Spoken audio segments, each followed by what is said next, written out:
Hi. So my name is Kenesha, and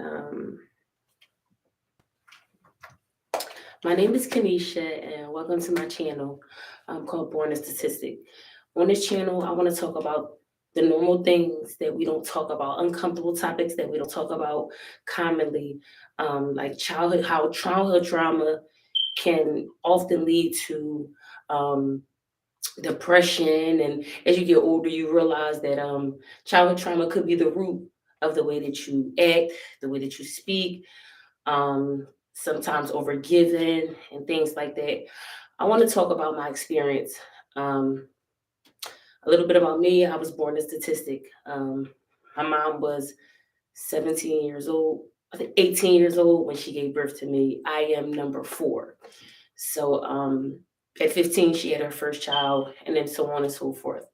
Um, as a child, I felt, like I was the black sheep. Um, I was my mother's darkest complected kid.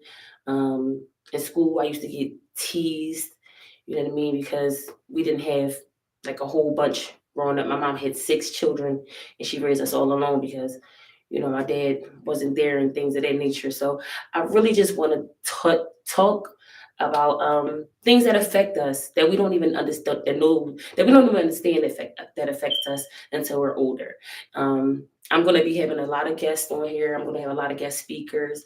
We're going to talk about everything, like literally everything. We're going to talk about our experiences. This is a judge-free zone. I'm not judging anybody. Anything that I talk about on this channel is things that I've been through personally. These are all personal experiences. I'm really going to be giving you guys everything of me. Like, I also had a 16-year-old son, and he was born a statistic as well. I want to touch bases on our relationship, me and my son relationship. It's a bit strained. Um, I want to talk about how love in the 90s, love wasn't a frequent thing. And I want to talk about how, it's hard, again, growing up, how your childhood, how your childhood can reflect how you move and how you, love. And if you don't catch it, that it can change who you are. Like, for a long, long time, I didn't know who I was. Um, it was a lot of things that I was doing for attention, including having a baby. Um, I used to buy love a lot. I felt alone. I still feel alone, but I'm able to embrace it through, other things. I But a little bit about me. I'm just gonna, cause I don't want to ramble. This is my first time on live ever, my first time in the public ever. But this is near and dear to my heart because I feel like a lot of our stories can help one another. A lot of people go through the same things, and we don't talk about it. It's like we're embarrassed to talk about it. But me, I'm not embarrassed to talk about it. I got a lot. Like, listen, I've been hurt. I've been in this people hurt, and I've hurt people. You get what I'm saying? So we're all human, and I want us to be able to talk about those things. I don't want to ignore anybody's feelings or anything like that. But again, go back to me. I want to touch bases. Me as a kid, I didn't have a lot of friends. I wasn't really super popular. Um, I didn't have the nicest clothes. Again, my mom had six children, so that was a lot to deal with. My hair wasn't the longest. Again, kids. That's when it began to be brutal. Like, around when growing up, that's when like you get fried for the craziest things. But um, like, I have a lot of memories, and they call those core memories. We call those core memories.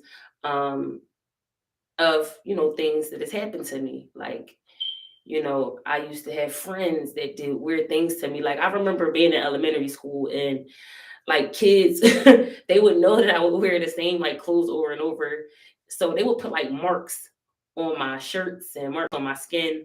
And like, if I come back the next day, they'd check, they'd be like, let me see your neck, or let me see your skin. Like, oh my gosh, you dirty and stuff like that. Like, I was embarrassed. I didn't know how to do hair, but I would try because, again, there was a lot going on back then, and but I remember one time I went to school, and I put my ponytail on myself, and I only had one bobby pin.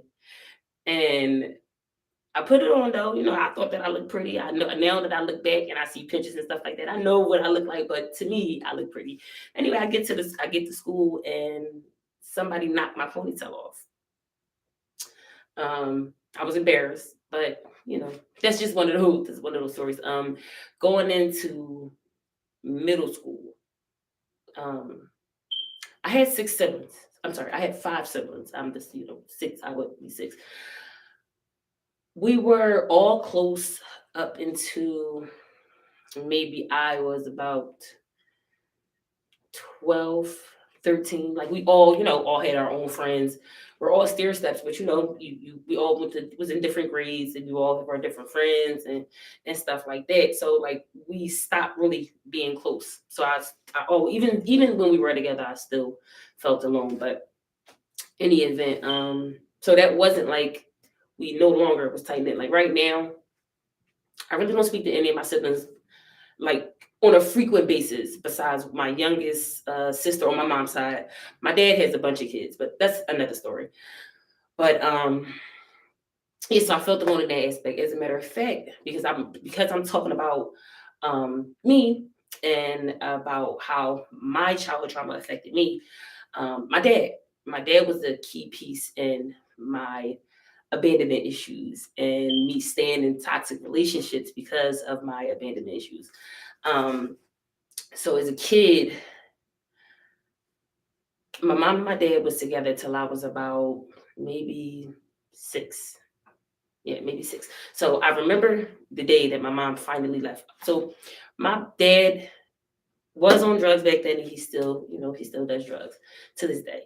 Um, he was very young. I didn't know at the time, but he would, get high and come in snapping, going crazy. And one day, he came in. My mom had came from work. She used to work at Save a Lot on 69th Street. She came home from work and she was only there for maybe 20 minutes, maybe half an hour. I was sitting at the dinner table eating pineapples, and the phone rang. My dad picked up the phone, and it was my mom's boss calling to see if she can come in the next day for work. My dad thought it was a man calling for my mom, and he picked up the phone and like he's snapping or whatever, but the phone, back in the 90s, those phones were big. He took the phone, he cocked it back and threw it. And when he threw it, my eye caught the bad end of it.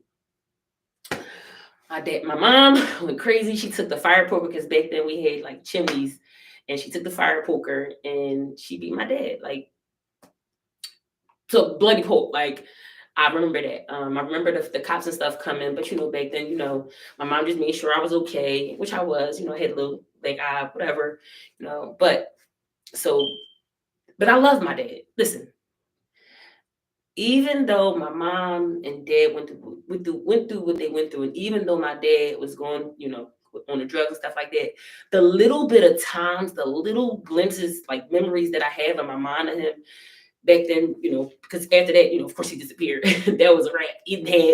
My dad got about 13 kids. So just imagine my mom only has 4 children by my father. My father has 13 children. You do the math.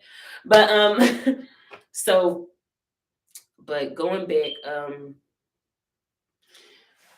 so the night, I was talking about the night. So my mom did that. So after that, after the fight, and he left or whatever, I would want my dad, like literally like a couple of days after the fight. Like I'm like, I want I'm sorry.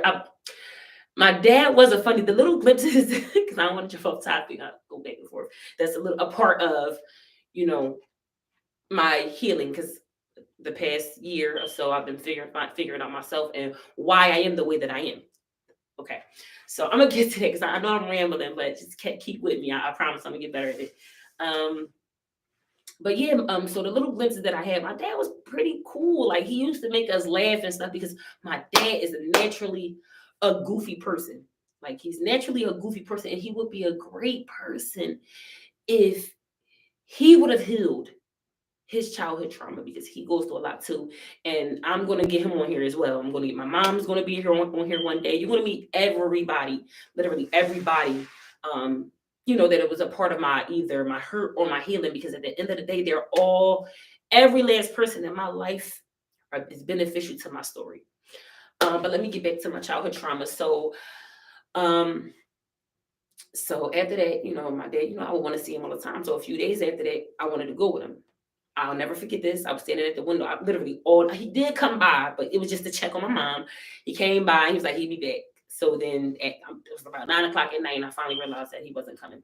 Short story short, for years on end, I would try to reach out, like, try to write him letters. I done, walked up to him. 12 years old, I wrote him this long letter.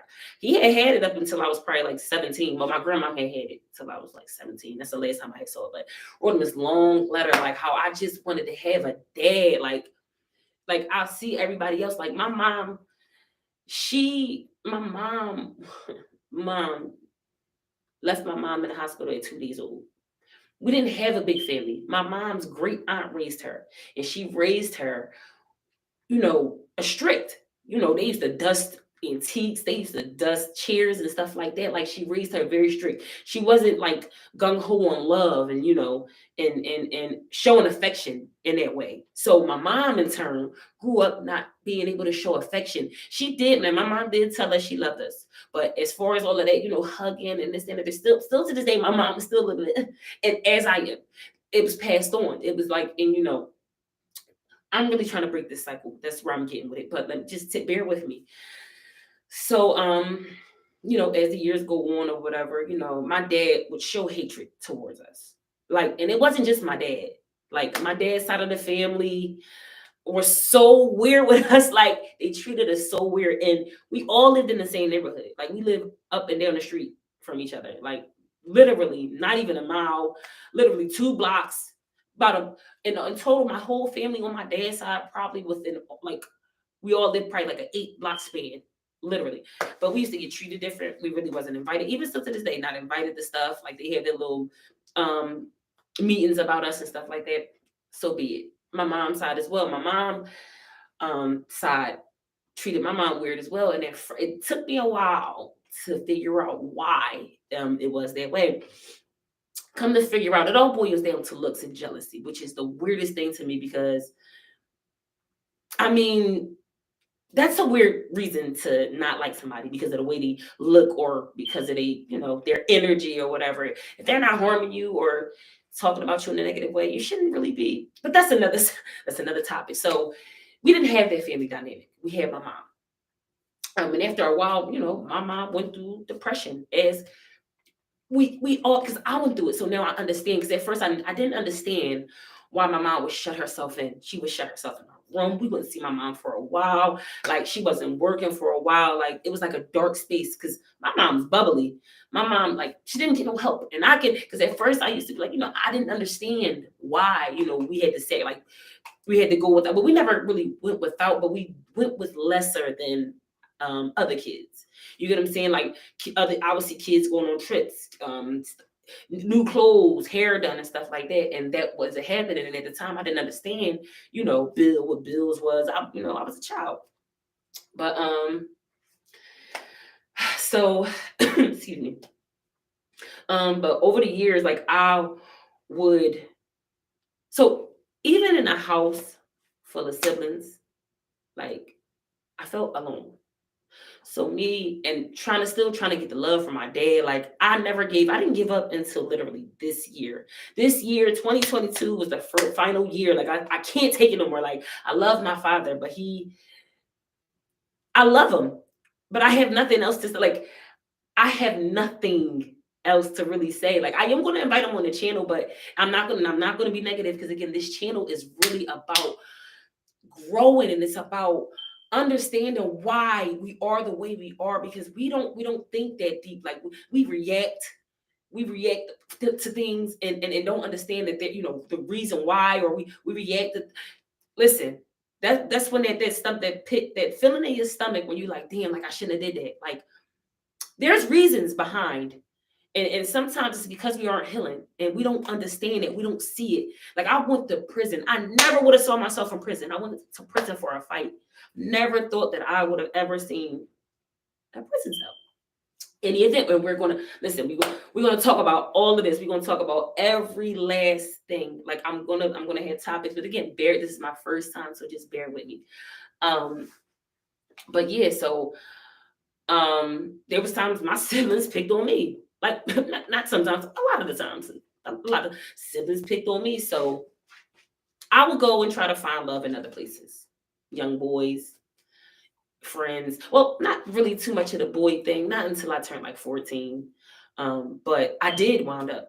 And I'm just like, at the age of 15, I was like, I've met a boy and I thought that he loved me. I didn't know what love was. Again, I broke it down. Like, we wasn't really taught what love was. Like, there was no dad dynamic again at the time. And it was for a couple years. My mom was down, and again, I didn't know what it was. What was wrong with my mom?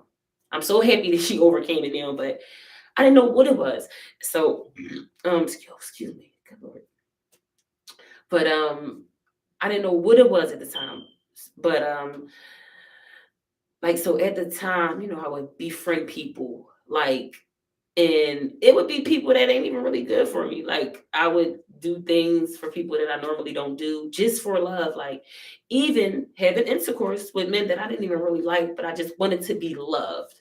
You get what I'm saying? And at the age of 15, I got pregnant with my son at the age of 15. And I gave birth to him at age 16. Again, I told you, there was no family dynamic. No family dynamic. So when I gave birth to my son, the boy that I told you, I thought he loved me, literally. The day, first of all, we're gonna get on that story. His dad was locked up literally until the day he got out while I was in the hospital. I was already in the hospital for 24 hours because my fluid had leaked at my prenatal appointment. His mom had got him locked up, literally a month and a half before my son was born. It's insane. Like, I'm gonna break it down. Like, even that childhood trauma, like, my son has seen them probably maybe in his whole entire life, maybe 12 times. My son is 15 years old. He will be 16 soon. And I'm so happy to say that I'm getting my son back. Because again, we're gonna talk about all these things. But okay, so he came the day my son was born. He made it literally as they was willing, because I had a cesarean, as they was willing me into the operating room, he walked in. It was insane. But in the event, after my son was born, probably a couple days later, I asked him, as a matter of fact, because while we're there, my son was lighter complected when he was a baby, as a lot of babies are, right? But he was lighter complected. He's dark now. Of course, it happens. He's dark now. He looks just like the guy. But the doctor came in and was like, "Oh my gosh, he's so adorable. Is his father Caucasian?" And he was there. He was holding my son. So I'm like, right then and there, once the nurse left, I asked him, "Listen, do you want a DNA test with him?" Because I ain't got nothing to hide. At the end of the day, you want a DNA test with him? He like, "No, I know this is my son. Boo, blah, whatever." We left the hospital. He was around for maybe 3 weeks. After 3 weeks, he said, "Forget your son. He can make more." And that's literally what he did. So I was left alone with my son. There was no family dynamic. There was no grandma. There was no aunt. There was no uncle. There was no, I want to get him for the weekend. I love him. Besides, I'm sorry, his godfather, because as he got his godfather, Galvin Chris, I love you, hands down. You're the best thing that ever happened to me. Because baby, Kenyon Glover, all yours. I appreciate y'all. I'll never, ever forget. Listen, forever and ever. But yeah, so my son used to have something called, since birth, something called night terrors. He wouldn't stop crying. And this went on for 7 years. He wouldn't stop crying at night. So he'll go to sleep maybe for 2 hours, 2.5 hours, and then he'd wake up crying, screaming, loud. So he went through that. That in turn, I did not sleep. And people exaggerate a lot. They'll be like, I don't sleep. I haven't slept in the days, and he napped off for an hour. No, when I say I have not slept, even when I used to try to lay down to go to sleep, I would hear everything. I could hear the neighbors from blocks, so I could hear everything. I used to cry and beg God, like, please allow me to sleep. Um, my son, he was a good kid, but he wasn't loved the proper way. And it turned into, let me get its attention any way I could. Any way I could. Um, and it made me angry. It made me angry. And at the time, I couldn't see that my son was just like me, crying out for somebody to love him. Because there were times where um my son, and again, I am a kid, I am still a child, 16 years old. Um, um damn, excuse me. Because I wanted to get deep into with my son, but I feel like I should be, you know what, I'll talk about that another time. Um that caused, like, so me and my son relationship was strained. Like, it's getting so much better now. Like, just this past about 27 days ago. No, sorry, about 35 days ago, because my son has been going for about a month now. Somebody tried to take my son's life in front of my door.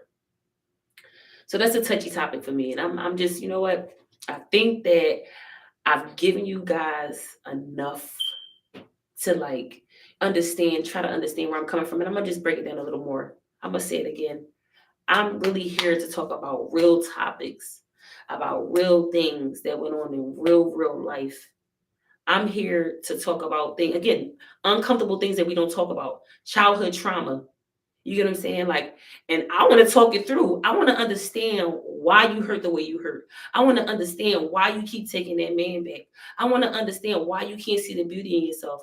I want to understand why you can't see your full potential, because everybody has a gift. Everybody's. We don't understand. We don't see it sometimes. A lot of people block our vision. We allow it. We allow people in our lives that mean us no good, and we make excuses for why they're in our lives. Like, love is dangerous, and if you don't know how to handle it right, it can damage you. It will, and you will have to do damage control. Like, overgiving is a part of not understanding yourself, not seeing your self worth. And I know people like, no, because I'm a giver too. Trust me when I say, but when you give into people and it's not reciprocated, it, like, eventually you're going to feel that pain. Eventually you're going to be like, damn, like, you're going to feel used. Listen, we all got our people. There are people in this world that are just for us, that's going to love us, that's going to give us the word, that's going to give us the game. Like, I know I'm not trying to be the smartest person in the room anymore. I don't have any friends. Like, again, I took this whole entire year to heal. I have not had sex this entire year. I don't listen. When I say, I had to think about, because I was driving myself crazy. I was driving my son crazy, my 15-year-old, and I didn't even see it. My son attempted to commit suicide before, and these are things that, again, I don't want to talk about his, because I want him to get on here and to talk about his experience. I was hurting my son. The youth is crying out for help. The youth, they're crying out for us. They're crying out for help. Us mothers, we be like, I'm tired. No. These young boys, they need hugs. Even talk to them every day. Ask them questions. Ask them questions. I'm telling you, ask them questions. Because my son he had his guard up before too. He wouldn't tell me what was going on at first.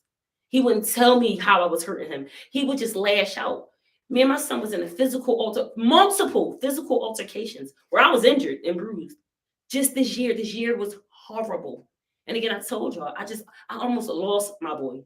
Just a few weeks ago, about 3.5 weeks ago, almost lost him in front of my door because he got caught up. My son used to ride bikes.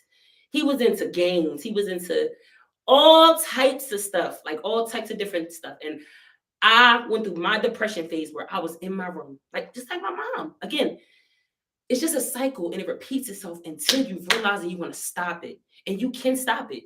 You can stop it. You don't have to, just because my mom did it, I got to do it. My mom we don't have to get through it that same way. Like, teach somebody. All my experiences, I teach my sisters, I teach my brothers, I teach anybody. Sometimes a lot of the times I feel like I'm guided to go to people. A lot of the times I feel like I used to feel like people were my assignment. So I would take it personal. I would take what they're going through in their life personal. I would take, like, literally, like, my girlfriend, for instance. She's going through stuff with a man, and it'd be outrageous stuff. I feel it like it's me. And at first, again, like, I'm like, I used to get mad, like, if they don't go with, what I said, like, because I'm like, this is like, I had to take a step back. Sometimes you gotta be quiet. Again, heal yourself. But we are here to either teach, well, both teach, learn and teach, learn and teach. We can heal each other. We can help each other heal. We can help each other grow. And I know it's true because I've been through it. Smoked weed. I've been in jail. Listen, was homeless. Homeless. I was kicked out at 16. My mom, to this day, will tell you that I was not kicked out. I was kicked out at the age of 16. I was homeless from 16 to 18. I was homeless, bouncing house to house. Finally got my own house, got a job, got my own house. But to sum it all up, again, we are all hurting, and we need to talk about the things that are hurting us. Like, I was getting like, we all have a story, and I want to be that open ear, and because you gonna hear my stories. You gonna hear my stories. I was homeless. Listen, almost lost my home just this year in April. My home was in foreclosure. I've been in the shelter. I've been arrested. I was locked up. I was pregnant, incarcerated for a fight, for just a physical altercation. The girl wanted to fight me, but I was arrested. Again, there are so many stories. There are so many I don't want it to be like a trauma pity party. This is not what this channel is about. It is about hearing the stories, growing from the stories, and understanding that it's all just a path. It's all just a path to healing.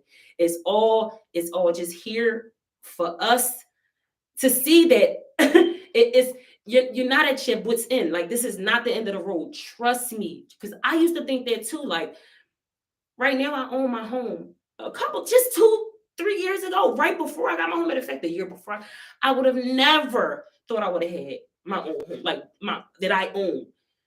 I didn't see it that big. I knew that I was heading for greatness, but I never saw my greatness. It took I kid you not, y'all. Because remember, I was saying love can either make you grow or it can take you down. Love made me grow. And it's heartbreak. Because it was love, and then it turned to heartbreak. Heartbreak opened my eyes. It was like, I see everything different now. I see energy different now. I see the way that it took for me to be brokenhearted, for me to find who I am. Because now my life no longer revolves around everybody else. Because the overgiving part of me was because I wanted love. When I say loving myself has been the most, baby, it was the best thing that I could have done. Because me loving myself, I was able to save my son. After that day, mind you, I haven't seen my son physically, no, I physically seen him in the physical, of course I could touch him and stuff like that, but inside of him, the energy that my son had possessed his entire life, I couldn't even see him. His face, he looked different. His skin was different. The way he talked was different. 8 days, however many days ago when this attempted murder happened, I saw my son. We cried together. When I say for hours, I got my son. I prayed to God for months. Because at first I was like, you know what? I'm going to let him learn. And he did a lot of dumb stuff. When I say a lot of dumb stuff, carrying a gun, being with the dumb friends. Listen, and I done got him out of situations that I didn't even know I had got. He was slick with it. One day, the cops were pulling him over as he was walking. He had a gun on him. In my mind, I'm like, why does my son keep calling? But I heard him on the phone with me. He was like, I'm about to run. I just so happened to be pulling up. And he was like, there with my mom, and he got in my car. Now, the mom listening to me, I'm like, Mama, do you have a gun on you or something? He says, no, but of course, I reached, my son had a gun on him. My son was shooting a gun off my roof. He punched the Chinese man in the eye. He went to my corner store and punched him in the eye. The man came to my door. It's been people walking past my home just this past year. My son wasn't himself. He was not himself, and I knew it. And even though I was asking, I couldn't get through to him. A lot of these kids are not even into like the street stuff. They're not, they are not, they are just looking for love and acceptance. And I got a clip of my son crying the night that he was almost murdered. I'm going to play that clip, but I have to have permission from him first. But I'm gonna play that clip of my son crying and breaking down. 15 years old, and everybody was thinking that my son is this street pop. He got an image to uphold. He's this that. Mind you, people egging it on. My people that I grew up with, the home. Mind you, I'm asking before that it even got this bad. I promise y'all. I promise. I was calling my friends in the neighborhood like, if y'all ever see a mob come around there, make him get off that block. If y'all ever ask y'all for X, Y, and Z, never give it to him. If y'all love me, y'all would do it. If y'all love me, said a million before my son got this bad. Yo, this year I was going on the trap block to, go check on people. My son, my son was sitting in the middle of my old heads. In the middle of my old heads. That broke my heart. So this year was the year that I really realized that not only do I gotta save myself, but I'm gonna try to help save us all. Not like I know I can't save the world, but what I'm saying is like save our souls. Let's get it up out of us. Let's talk about these uncomfortable things. Because I'm telling it all. Again, I'm telling it all. And I'm not gonna talk about none of the things. I'm not anything that we discuss. I can guarantee you I've been through. And I got a friend that been through the same thing. I'm gonna have multiple guests on here. I even want y'all to join. I want to listen. I want to talk about these things to get it off. Like cry. If you listen, cry. I'm here for you. Shoot, I might fly over. I know I'm gonna meet a lot of people again that we gonna have the same exact stories, and I want to hear them. Let's talk about the pain. Let's heal together. Let's save our kids, because this is right. The reason why I started this channel, because mind you, I'm gonna show y'all. I got everything that I needed for this channel about November the 3rd. It came to me that I wanted to save my son. The entire month, I will say I procrastinated, because you would have saw the transitioning of my son in that month. Because I really want to touch bases because at this age is when we really like we either turn good or we go a little, go left hand.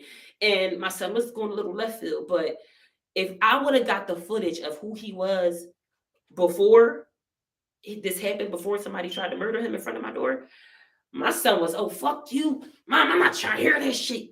And this wasn't him. This wasn't him prior to almost 2 years ago. I'm about to give it 2 years, because since right after the pandemic, 2021, my son was talking to me like, and again, after it happened, my son was still blamed, because I will 100% agree that I was a part of that pain. I was a lot of that pain.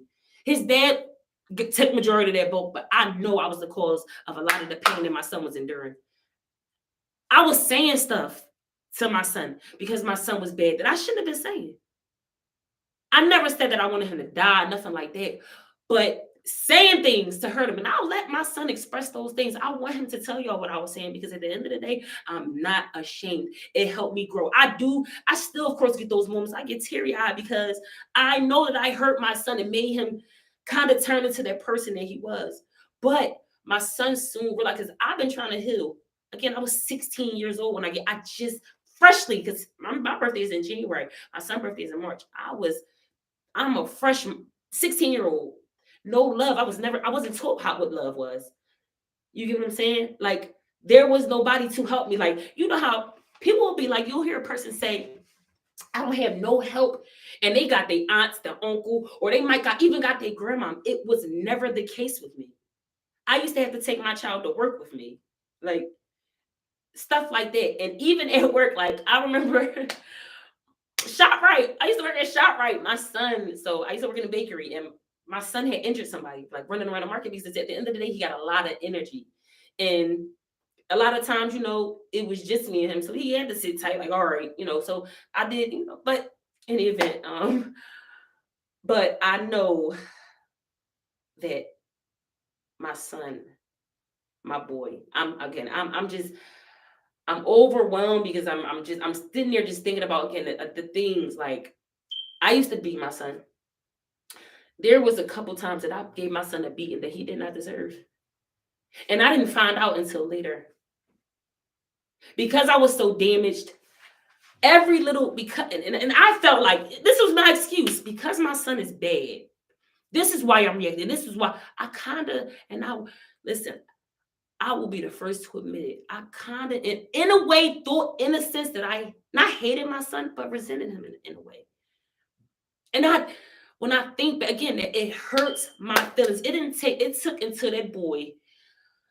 I'll never forget it. My son was 10 years old when I realized, and I'm gonna tell you how when I realized that what I was doing wasn't even a little bit okay. Wasn't even a little bit okay. The way I was talking to him, it was like a flash. I remember I was in this apartment, this little apartment that I was in, and I was just sitting there. Nothing was, I wasn't playing music. I wasn't watching TV. I wasn't anything. And all these little flashes just came on my little son, his little face from birth, 1, 2. Because let me tell y'all something. Very honest. I'm very honest and open. If you go on my MySpace page, Facebook, all that, you'll see my son was dressed down. Always dressed down. But that love and me teaching, because I didn't learn anything. When I say I'm still learning, like me, credit, I just had learned about credit months before I bought my house. Months, maybe 3 or 4 months before I bought this house. I kid you not. I just had learned about credit. Like I just learned about a lot of things. Like, bruh, I told you my house was almost in foreclosure, but I wasn't able to, like, I wasn't all keen on, like, I was blinded. All I knew was what I saw. Dressing your kid nice. That's what it is. Okay. That makes you a good mom. I wasn't sitting down with my son, and I was not sitting down with my son writing every day. I wasn't sitting down telling him his ABCs. Therefore, he did not know how to spell his name because of me. Because of me. Because of me. And I would be wrong to say it wasn't neglectful. I don't care if I was 16 years old. I should have known that. And why didn't I know that? Because my parents and like it was like a cycle. Like he and my mom, I remember as a kid, she would get us hooked on phonics. Again, a lot of parents too, they'll try to sugarcoat things to make them not look good. I mean, to make them look good. I'm not one of those parents. I'm going to tell y'all, I hurt my boy. And we're going to talk about the stories again. I want him to be, we're going to probably put him on Zoom because right now he's not in the States because of what just recently happened. I was telling him, I don't know who else joined, but my son somebody attempted to murder him in front of my door. My 15-year-old, he's 15. So he's not here right now. He's not out of the States. But he will be joining very, very soon so that we can discuss everything because my boy he's so emotional. Like I don't know who was on here before, but my son attempted to commit suicide at the age of 8 years old in school. In elementary school. You get what I'm saying? And the principal was making fun of him. Like the day that he attempted that, I just saw him to walk in and hear. If I was up there so much, and of course I know my son, but I heard my son crying in the background. They didn't know that I was in the office. And I walked back there and had it on tape. We went to court and everything. I sued the school district. We won. But so it's a lot that he was enduring. And I want to tell y'all so much more, but I want my boy to be here to tell his story because he can help your son. If it's any moms on here that is going through any type of trouble with your teen kid, please, when I say don't give up on them, I told my son it's either a box or jail. And he wasn't fit for. A lot of these kids are not fit for jail. They don't even want to do this. I promise you they don't want to, because I was one of those kids. I peer pressured out this mug. It's a lot of stuff that I might not be able to talk about on here. You get what I'm saying? Like it's a lot of stuff that I did. I was I'm lying. I'm going to talk about everything. I don't even know how I said that. But because at the end of the day, like I said, my story can help. My story can help. I put myself in a lot of positions where I could have lost my life as a teenager, as my son did, because I was looking for love in all the wrong places. I'm telling you, hug your kids. Tell them y'all love them. Tell them y'all stories. Forget all that. Tell them your stories. Tell them what y'all went through. It's essential. I don't care how young they are. I'm telling you, by the age of 10, because I was always telling my son the real. My son was in the courtroom when I went to jail. I never thought I was going to go to jail. My son was 7 years old. Actually, that's the first time I slept in 7 years was when I was in prison. But I was pregnant with my daughter, had my baby in prison. Well, came home to have my baby and had to go right back to jail. Like, it's my life was not easy in a sense. And now I understand why they say like it takes pain to build character. Pain is 100% recommended. I thank God that I wasn't handled with a silver spoon in my mouth. I thank God that I had to survive on noodles. I thank God that I had to survive without a roof on my head. I thank God that I had to figure out where I was going to stay for the night. Because I promise you, I thank God that I almost lost my house. I thank God because me overgiving is, first of all, is the reason why I almost lost my house. Me trying to get, you know what? Listen, I bought my house and almost every week I had a party in this house. They tore my house up. When I say and not one person, my house used to be full. Again, I'm gonna be sharing video clips. I'm gonna be sharing video clips. I'm gonna be sharing pictures. So you're gonna see all of these people that was around me when I had, or when they thought I had, because people still to this day, I'm still not where I need to be. People, and it's so crazy because a homie of mine just told me this the other day. They said, Kanisha, I swear to God, if you wouldn't have been telling me your story, because I'm not ashamed. I'm not ashamed of nothing. No, I'm not nowhere where I need to be. I'm still struggling. I'm not living all the way check to check. My bills was backed up. Again, I told y'all my house was in foreclosure. I was depressed. Okay. I wasn't even trying to do nothing because thought I was losing my mind. But in any event, my friend told me, if you would have never told me what you're going through, I would have thought you had it all. You got a nice car. You got a nice house. Like, I would have never thought that you wanted for nothing. That means nothing. Material things mean, we are in a world where everything is about what you look like or what you dress like or what you got on. Everybody be about that. What about what's inside you? That's why people don't know what happiness is. That's why our heart always get broken, because we put ourselves in such this high stature on this. Because listen, I'm telling you, I know a bunch of girls, bunch of men, bunch of grown men with designer. And you probably think, listen, they be even on trips. Been on trips with people that ain't have a dime in their pocket, banking on us to pay the bill. I've been there, done that. Listen, people are trying to keep up with the times when the whole time, what really matters is what's inside of you. Who really trusts you? Are you trustworthy? You can't preach if you can't practice that. Like, don't tell me about growth if you're still doing nut shit. Nut stuff. Don't tell me about buying a house when you still live with your mom. Don't tell me, you can't give me advice on things. Like, don't tell me how to raise my son when your son lives somewhere else and the only time you will ever deal with him is to give them money. You get what I'm saying? Like, it's like you have to be in order to be, you have to be willing to learn things, because that's really what it boils down to. Moms, especially the moms, please, when your child is talking to you, because I had a big habit of this. Even not just in child situations, even in relationship situations, I was so used to things being a certain way, like me, living a certain way, like, and because I wasn't around a whole bunch of people. Again, I told y'all I didn't have family a lot. I didn't have a lot of friends either. But I was so used to what I was saying being right that I stopped listening to other people. Like, literally, like, what I say was king. Like, it didn't even matter. Like, you get what I'm saying? Like, I would listen. I'm like, you know what? No, still, no. I still think I'm right. It didn't take me again until this year to even play back things from years ago. I swear to God. And I'd be like, yo, the whole time that person didn't even mean me no harm. They were just trying to educate me. All they was trying to do was educate me. And I done went totally left. I lost some good people because of fear, because of fear of rejection, because of the rejection, because I didn't know how to love. I did lose some good people that would have potential, because I couldn't see that I'm thinking they just trying to tell me what to do, or they're against me. Whole time they want to see me win. I have.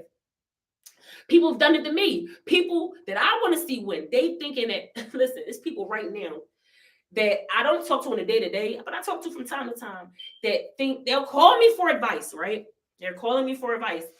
I give them the advice that I'm an honest opinions. I'm very honest. I told y'all, I practice what I preach. Even down to these men, I practice what I preach. You get what I'm saying? I will not tolerate, I'm queen. I will not tolerate anything less. You get what I'm saying? And I will give my king nothing but the best. And that's just bottom line. But it gotta be reciprocated. I am not one of the, you will not run all over me. You will not manipulate me. Honesty is key. And that's just that. But they'll call my friend, they'll call me for advice. I'll give the advice. It will turn into me hating. It turns into I'm a hater. Because I'm giving you like this, I've gotten to a point this year where sometimes a lot of the time, 99% of the time, I don't even want to hear it. You can't tell, don't even, if you don't want it, my honest opinion, do not call me, because if it's in my ear, I'm finna give it to you, because this guy, listen, I'm sorry. I practice what I preach, so I'm able to preach it. Anything that I talk about is because I've experienced it. I would never talk to y'all about nothing that I have not experienced. Never, ever. It's pointless. How can I give you that type of information? But again, we are all here. We are all human. I told y'all, I've been the butt of people hurt. I've been at the end of people hurt. I've been hurt by people. And it's not until we meet our younger selves and really sit, when I say, so isolation is good. Isolation is good. When I say just think, because I know it's hard with all this going on. You want to watch TikTok. It's a whole bunch going on. I deleted my social medias. All year, I have people, listen, people that I used to talk to a lot, like everybody, all the people that I grew up with, or I used to always go around just recently, everybody's shocked that they don't see me. Like they be like everybody, even my ex, they act like he hated me. Now it's like, little things he'll do to try to see me. And I get it. I was a great person, and I know that. At first, I'm just like, me giving, I feel good giving. But when my birthday rolled around and I ain't received, and when Mother's Day rolled around and I ain't received it, just a regular day, because I ain't like that. I don't even celebrate the holidays. But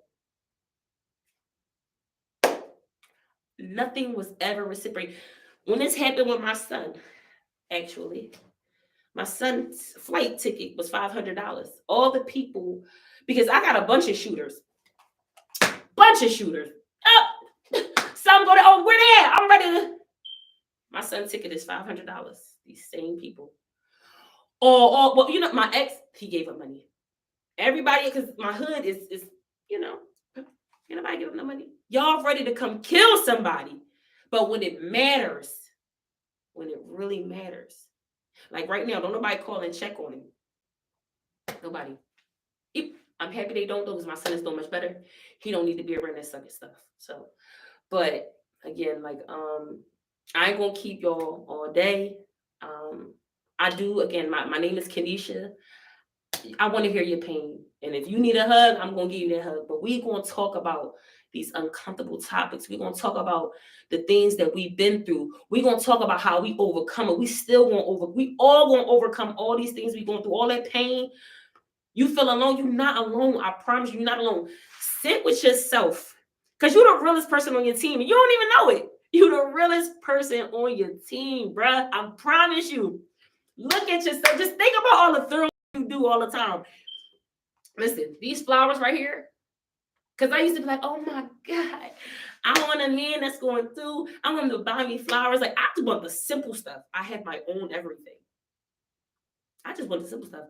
Tell me I'm beautiful from time to time. Roses. I love roses. I got roses upstairs on my counter. I got roses in my bedroom. Roses here. I buy my own. I used to want it from a man. I don't even feel no type of way. Like when I saw him, I'm like, oh my God, I gotta get him. Like it just made me bubbly. My birthday right around the corner. I'm booking me a solo trip. I don't mind. Listen, I can vibe alone. I'm not on social media. I thought that was going to be a big thing for me. I feel like I'm in my own little way. I'm living like back in the day. I'm trying to. Because this new wave, I got to be this certain type of way. First of all, understand this. All the people that follow you on Instagram, none of them really give a damn. I promise you. None of them care about, and they don't even, a lot of people be posting about their life, and people, and listen, people be praying on your downfall. They'll see you, they like, oh, they doing good. I wish I, listen, little things, like people, little things, little words, like saying, "Man, I hope that shit don't work out for him." That's really praying on your downfall. And that can be manifested. Just those little bit of words. Everything that you say, the things that you speak, be careful. When I say be careful, when you say you're alone, listen to me. It's your universe.